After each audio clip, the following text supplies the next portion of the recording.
mes amours, mes amoureux du droit, bonjour. J'espère que vous allez bien. C'est un test circule sur les réseaux sociaux concernant le divorce de Coco Emilia. Nous ne sommes point responsables de ces textes. Nous ne pourrons prétendre qu'ils sont vrais ou faux. Mais constatons tous ensemble que Coco Emilia s'est mariée sur le territoire camerounais.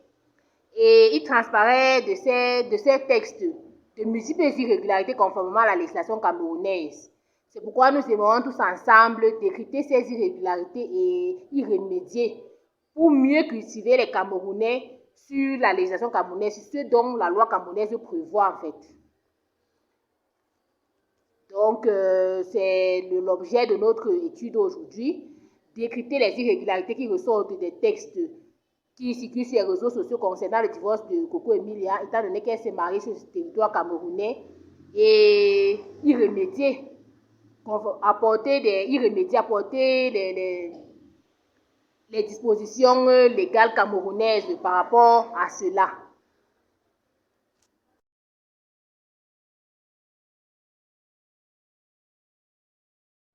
Comme première irrégularité dont nous avons décrypté, il transparaît de ce texte que Coco Emilia, pour éviter, voire préserver ses 500 à 700 millions de francs CFA, elle devrait consentir à un divorce mutuel.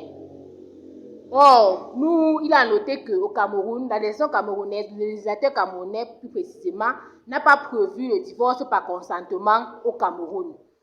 Jusqu'à nos jours, il n'apparaît dans aucun texte, aucune loi camerounaise de divorce par consentement mutuel.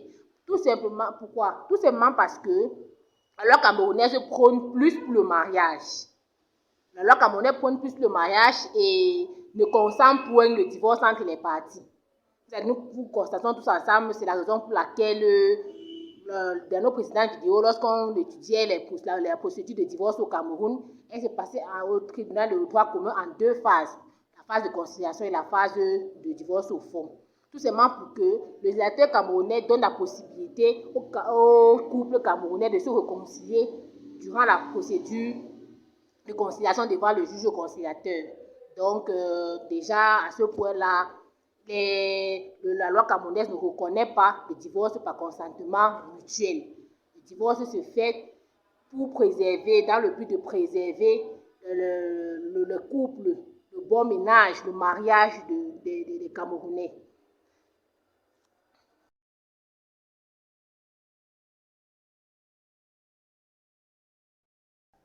Comme deuxième irrégularité dont nous avons pu décrypter de ce texte, c'est que, d'après ce texte, Coco Emilia devrait voir ses biens qu'elle a eu à posséder durant sa vie, partagés à l'issue du divorce avec son époux sous le principe de la communauté des biens. Or, conformément à la loi camerounaise, lorsqu'on parle de communauté des biens, des communautés des meubles et acquis, il s'agit des biens acquis pendant le mariage. Les biens que les époux ont acquis pendant le mariage, après avoir contracté le mariage.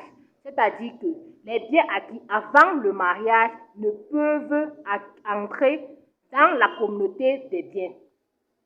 Ainsi donc, les biens dont Coco Emilia en bénéficie en fait foi qu'elle a eu à percevoir avant de se marier ne peuvent en aucun cas entrer dans la communauté des biens, c'est-à-dire être liquidés lors de la liquidation de la communauté.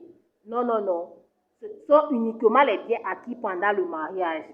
Donc, s'il savait qu'elle aurait fait 5 mois de mariage, ce sont les biens acquis pendant les 5 mois de mariage avec son époux qui pourront être partagés lors de la liquidation de la communauté. C'est ça qu'on parle de communauté de meubles et acquis, communauté des biens.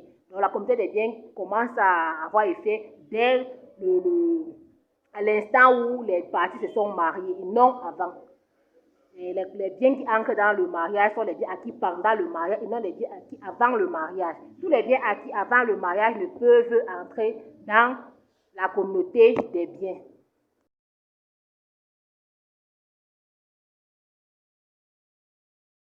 Troisième irrégularité que nous avons décryptée, il ressort de ce texte que, à l'issue du divorce, le tribunal ordonnera la liquidation de la communauté ayant existé entre les parties et désignera un notaire territorialement compétent pour y procéder. Or, conformément à la législation camerounaise et au principe selon lequel le juge statue uniquement sur les demandes qui lui ont été, sur lesquelles il est saisi, il ne peut en aucun cas statuer ultra petita, c'est-à-dire au-delà de ce qui lui a été demandé, ou infra petita.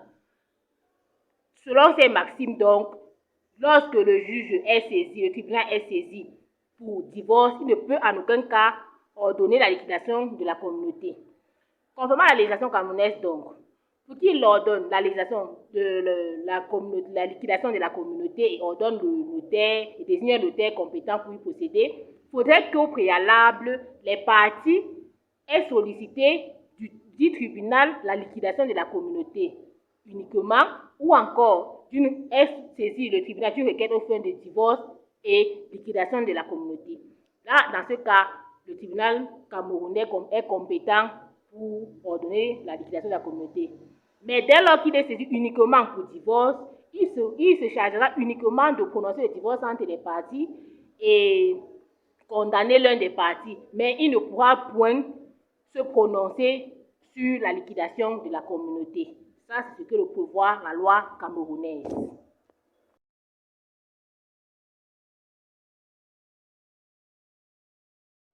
Comme quatrième irrégularité que nous avons décryptée de ce texte, il ressort que Coco Emilia, mariée au Cameroun, ne peut en aucun cas bénéficier des privilèges français sous prétexte que son époux est un Français.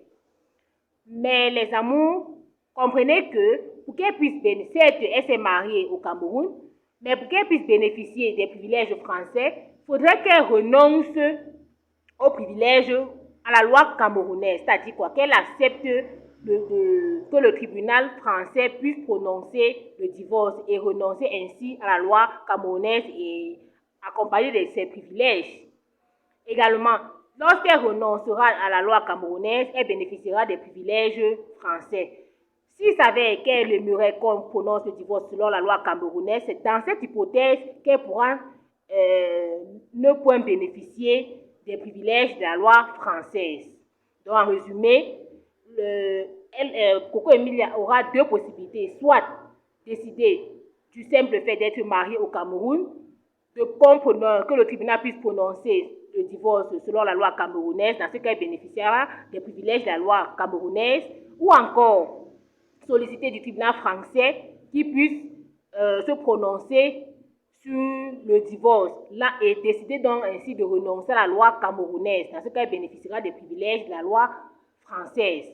Tout encore, on pourra toujours prononcer le divorce en France, mais qu'à cela ne tienne, elle décide que la décision soit rendue conformément à la loi camerounaise. Dans ce cas encore, elle ne bénéficiera point des privilèges de la loi française. La seule régularité que nous avons pu décrypter de ce texte, c'est au niveau du contrat. Mais il a noté que, conformément à l'article 75 du Code civil, qui traite du contrat de mariage au Cameroun, le contrat de mariage est dressé avant le mariage, lorsque les époux généralement consentent pour la séparation des biens. C'est généralement dans cette hypothèse que la loi camerounaise, à son article 75, alinéa 3, prône le contrat de mariage qui est signé par devant notaire, excepté lors de la séparation des biens. Lorsqu'on parle de communauté des biens, il ne peut exister contrat de mariage entre les parties. Donc, ça c'est en ensemble ce que nous aimerions partager avec vous aujourd'hui. Nous avons ensemble décrypté les irrégularités qui ressortent des textes concernant le divorce de Coco Emilia. Nous espérons que vous allez toujours continuer à nous suivre, que vous avez aimé, que vous allez partager, vous allez continuer à commenter, à laisser des commentaires, à nous suivre massivement. Sur ce, passez une agréable journée et à la prochaine.